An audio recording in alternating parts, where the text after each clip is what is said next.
diagnóstico de autismo hoje já não é considerado o maior desafio de milhares de famílias brasileiras. O censo de 2022 do IBGE apontou que mais de 2.400.000 brasileiros são autistas. Agora, encontrar o tratamento adequado continua sendo a maior dificuldade dos pacientes.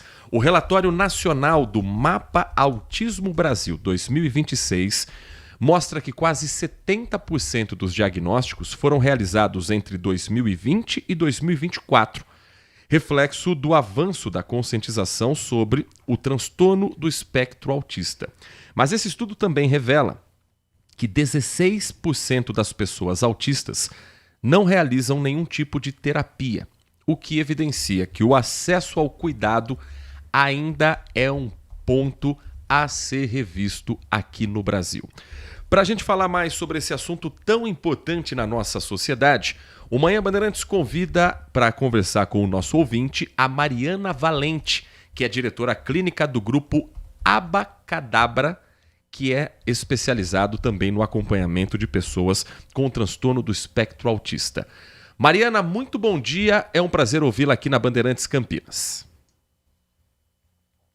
Bom dia, obrigada pelo convite, por abrir um espaço para a gente falar desse tema tão importante.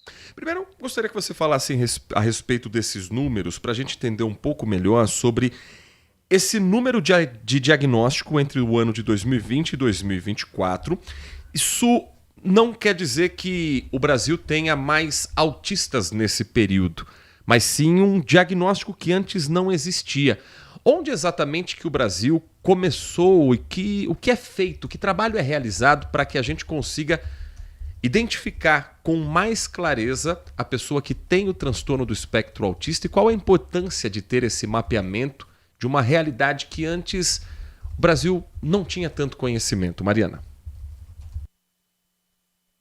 O Mapa Autismo Brasil, né, foi divulgado esse ano, em 2026, e foi a primeira vez que a gente teve o levantamento desses dados específicos com relação ao diagnóstico, tratamento, né, faixa etária, nível de suporte dos autistas que residem aqui no Brasil, né. Isso, como você disse, não quer dizer que a gente não tinha, né, pessoas autistas, mas acho que é decorrente das informações, das pesquisas, né, do quanto a gente tem estudado sobre autismo mais recentemente no mundo todo, né, mas também aqui no Brasil.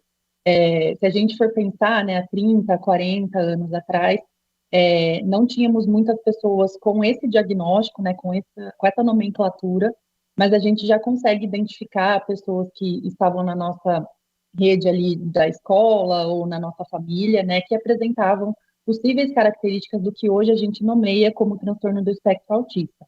Então, isso é muito importante, porque a gente, a partir das informações, das pesquisas, né, do quanto a gente sabe sobre o autismo atualmente, a gente consegue identificar, né, e fornecer o diagnóstico o mais precocemente possível e buscar ali uma intervenção apropriada para essas pessoas. A vida de uma família com uma criança, uma pessoa autista, é uma vida que ela é acompanhada de uma rotina e qualquer mudança dessa rotina pode trazer uma grande dificuldade social para essa pessoa autista. Qual a importância de você ter em todas as cidades ou próximo ao endereço dessa pessoa autista um acompanhamento, um trabalho psicológico? Qual a importância de você manter essa rotina o mais próximo possível da casa de onde mora essa pessoa autista? As pessoas autistas têm maior tendência, né, a ter dificuldade a lidar com mudança de rotina, mas não é só isso que pode ser dificultoso, né, na rotina daquela família. Às vezes as crianças ou adolescentes, né, podem ter uma alteração sensorial, uma dificuldade no deslocamento, né, uma dificuldade de entender ali situações que podem colocá-los em perigo no deslocamento, né, então às vezes criança que não aceita colocar o cinto de segurança, que abre a porta com o carro em movimento, né, então todas essas questões podem acontecer, né, não é uma regra, mas pode acontecer a depender do caso, do nível de suporte dessa pessoa, e por isso que é tão importante que essas pessoas recebam uma intervenção dentro do município em que ela reside, né? O ideal é que esteja ali no raio de 10 a 15 quilômetros, né, próximo ali da casa dessa pessoa, às vezes na própria casa, né, a gente tem pacientes que precisam do atendimento no contexto domiciliar, justamente para ensinar esses comportamentos de segurança, né, de não se colocar em risco, de compreender regras sociais que precisam ser respeitadas, né, para conseguir ter uma vida saudável, uma qualidade de vida apropriada. Mas, infelizmente, nós não temos muitas clínicas, né, e serviços oferecidos em todas as cidades, né. A gente sabe que uma grande porcentagem de famílias depende de uma intervenção oferecida pelo SUS, principalmente nas regiões norte e nordeste, mas atualmente a gente não tem intervenção adequada, né, baseada em evidência científica, fornecida pelo SUS. Então, as pessoas que têm acesso ali a uma rede particular ou através dos planos de saúde conseguem acessar essas intervenções que são comprovadas cientificamente, né, que são apropriadas para as pessoas autistas. Mas é uma parcela muito pequena ainda, né, se comparado à quantidade de pessoas autistas, à quantidade de diagnóstico que a gente conseguiu, né, chegar nesses últimos anos. Nath Luquez, estamos conversando com a Mariana Valente, que é psicóloga, analista de comportamento e diretora clínica do grupo Abacadabra. Bom dia, Mariana. A gente sabe que é um tratamento interdisciplinar e como é que as escolas hoje, elas se preparam para isso? As escolas brasileiras, elas estão preparadas para receber esses alunos com os diferentes níveis de suporte? Na verdade, a gente ainda encontra bastante dificuldade, né, na questão da inclusão escolar. Pela legislação do Brasil, né, nós deveríamos garantir a entrada e permanência das crianças e adolescentes com autismo na rede regular de ensino, mas na prática a gente ainda percebe que as escolas ainda têm muita dificuldade, e essa dificuldade acredito que começa desde a formação mesmo dos profissionais, né, dos pedagogos ou dos professores especialistas, né, de disciplinas especiais, mas não existe um preparo para lidar com pessoas neurodivergentes no geral, né, mas especificamente também com pessoas autistas. Então, muitas vezes, essas crianças têm dificuldade de permanecer na escola, de permanecer na sala de aula, de acompanhar uma rotina escolar, por conta de características do próprio diagnóstico, né? Às vezes tem questões sensoriais, né, uma sensibilidade maior a barulho, a iluminação, a quantidade de pessoas no mesmo ambiente, né? Então, precisa ter um olhar individualizado para cada pessoa e estar disposto a fazer as adequações que são necessárias para que esse aluno consiga permanecer na escola ou na sala de aula, né? Infelizmente, isso ainda é uma barreira, né? Uma dificuldade bem importante que a gente ainda enfrenta.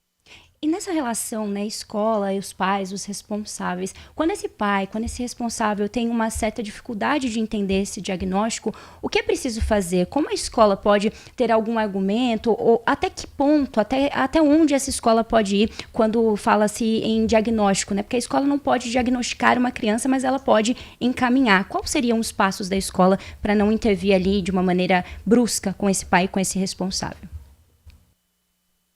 A escola tem um papel bastante importante, né? É um ambiente onde as crianças permanecem por um período muito longo, né? E muitas vezes a escola que faz esse caminhamento, que observa ali diferentes comportamentos ou possíveis características diagnósticas daqueles alunos. É muito importante que a escola tenha profissionais que consigam enxergar, né, observar essas esses sinais, né, essas características que podem ser um diagnóstico, né? Então, as escolas podem fazer encaminhamento, né, explicar para os pais o que é observado, o que destoa ali, né, da média, da maioria ali das crianças da mesma faixa etária, mas sempre com um olhar muito humanizado, né, compassivo, porque receber o diagnóstico ou a hipótese diagnóstica para a família é um momento delicado, né? Muitas famílias precisam lidar com o luto, né? De não ter ali um filho idealizado e precisar lidar com uma nova realidade. Então, é um momento delicado para a família também. Mas a escola tem uma participação muito importante. Muitas vezes os pais não observam, né, mudanças que são muito sutis algumas vezes. Então, a escola, por conseguir observar essa criança num ambiente com pares, com outras crianças da mesma faixa etária, consegue observar melhor esses comportamentos que destoam da média, né? Então, é muito importante essa parceria entre a escola e a família. A nossa participação aqui do ouvinte, o Edmilson, escreve pra gente o seguinte: Heitor, se eu não me engano, tem um jogador que só aceitou vir jogar no Guarani porque encontrou uma ótima referência no tratamento para o espectro autista em Campinas, pai de uma criança com TEA, e isso faz toda a diferença, sem dúvida. E não conheço a história, Edmilson, vou até consultar Carlos Batista, aqui nosso titular de esportes, mas não duvido, porque claro que prioridade de pai acima das prioridades profissionais. Quando há esse abraço por parte da família, Mariana, e quando a família entende que ela precisa estar junto, isso ajuda também a pessoa com TEA a se situar melhor no mundo onde ela está, se sentir mais à vontade no próprio ambiente familiar? Com certeza.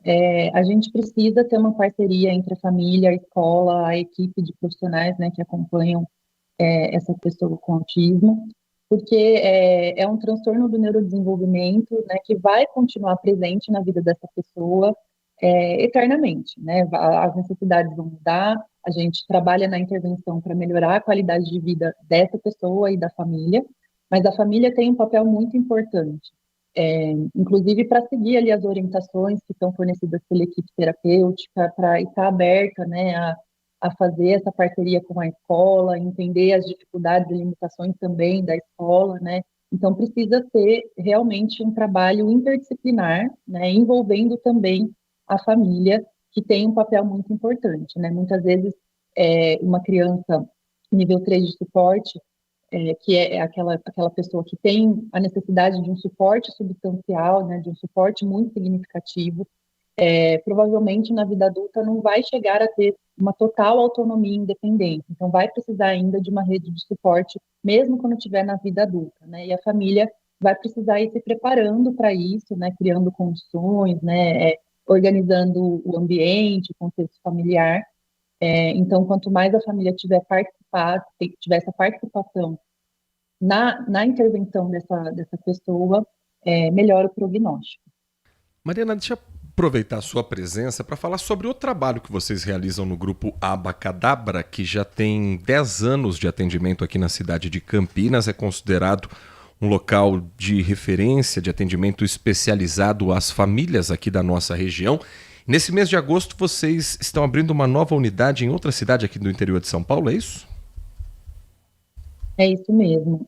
Agora, no dia 22 de agosto, nós estamos inaugurando uma unidade em Mojimirim, né, aqui próximo de Campinas, e a nossa decisão em expandir para cidades próximas aqui de Campinas é justamente para tentar levar uma intervenção adequada para outras famílias que têm menos acesso, né, e que precisam também de uma intervenção apropriada para essas pessoas autistas.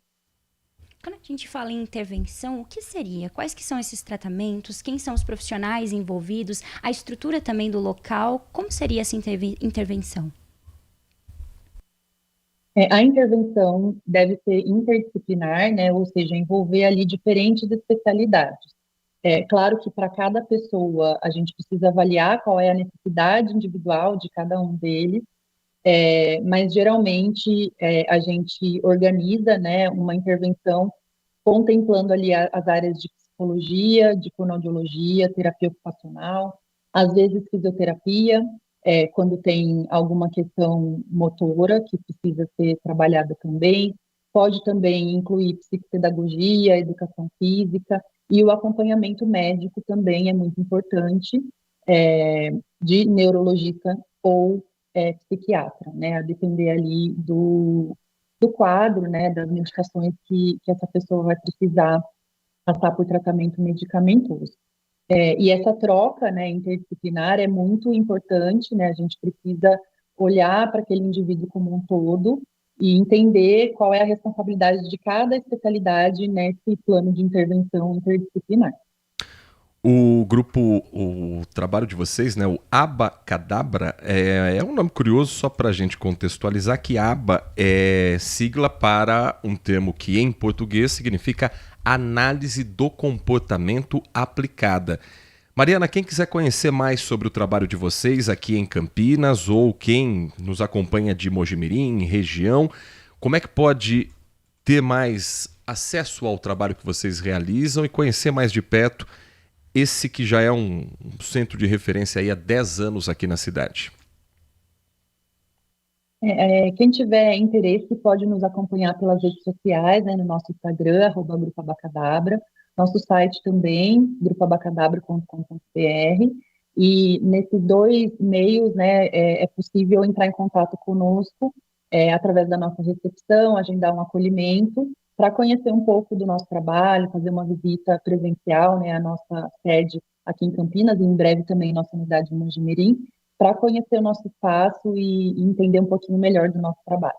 Nós conversamos com a Mariana Valente, que é diretora clínica do grupo Abacadabra, psicóloga, analista do comportamento, e a quem agradecemos pela disposição, pela disponibilidade de conversar aqui com o nosso ouvinte do Manhã Bandeirantes.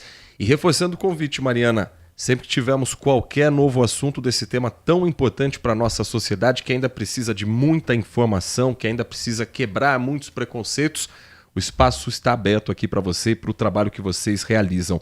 Muito obrigado pela atenção com o nosso ouvinte, um bom dia de trabalho e boa semana para vocês. Eu que agradeço pelo convite, pelo espaço e por vocês darem tanta importância para esse tema que a gente precisa ainda conscientizar muito, né, as pessoas.